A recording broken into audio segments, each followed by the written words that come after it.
Multi level marketing কার্যক্রম নিয়ন্ত্রণ বিল 2013 সংসদে পাশ হয়েছে। এছাড়াও পাশ হয়েছে নিরাপদ খাদ্য বিল।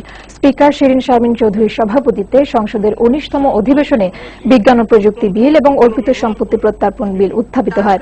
মাল্টি লেভেল মার্কেটিং নিয়ন্ত্রণ ও এর সাথে সংশ্লিষ্ট ক্রেতা, পরিবেশক ও ভোক্তার স্বার্থ সংরক্ষণের লক্ষ্যে বাণিজ্য মন্ত্রী জি.এম. কাদের বিলটি উত্থাপন করলে তা কণ্ঠ ভোটে পাশ হয়।